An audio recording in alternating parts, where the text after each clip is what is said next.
So it happens sometimes that you liked to watch out some videos, but sometimes there's an actual video that you liked the most and you liked to download this specific TikTok videos. I'm going to show you how to do this process in a very easy way. So the official save video button. When you are into your TikTok, this process works as for an application in your device or into your computer. Both are totally fine and legit. So it's built right into the application. You find the video you want, let's say for example this one, and you wanted to tap into this element that says share. I clicked inside here and you will see this arrow that the video says that you can be downloading this. So look for that save button, type that, and you're good to go. In my case, it doesn't appear. It says repost to copy WhatsApp and beamed. But let's say for example that I select a different kind of video. I select a new one, for example. I'm gonna go a little bit down. Let's go a little bit more down. Let's go for this one actually. I'm gonna go click into share. And sometimes it appears as download. If it doesn't appear as download, you don't have to worry about it. Let's go for the second method. The second method is the troubleshooting the missing save button. Sometimes, if you can find the saved video, this happens because the creator has disabled the download in the privacy settings, because you can actually do this and the application actually lets you do this. Sometimes the creator doesn't want you to save this. So if you're trying to save your own videos and the button is still missing, if this video, let's say, is totally, let's say you have posted an actual video here into TikTok, this is your own video you wanted to download and you're not able to download it, you need to focus into the setting elements and you check out the element that says privacy.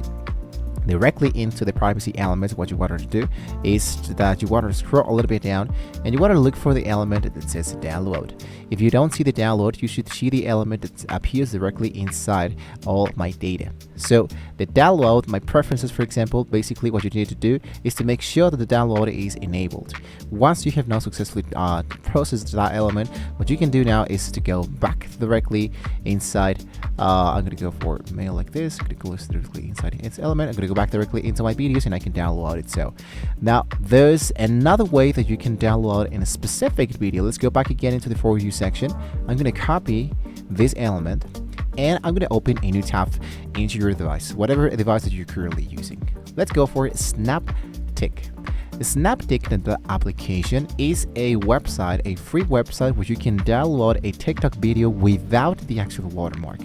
So I'm going to paste the TikTok link. So I'm going to go directly into this video. Let's go for share, go for copy, and paste your TikTok video. Then go for the element that says download. Now it's going to be processing this specific video. You can see this has now been understanding what is the actual video that you would like to download. You can download the video straight away, or you can download the video when it says HD. Let's go for the option that says straight away. And here it is. I'm going to just go directly into my file explorer, double click, and see if this one is now available into my device. There you go. And it actually sounds, so as you can see, the video actually works for me and there is no watermark available directly inside there. So now you got your library ready to go. If this tip helped you save some time, hit the like button, subscribe to Time for Tech, Easy Tech Daily for more tech shortcuts. Let me know in the comments if this actually worked for you. See you next time.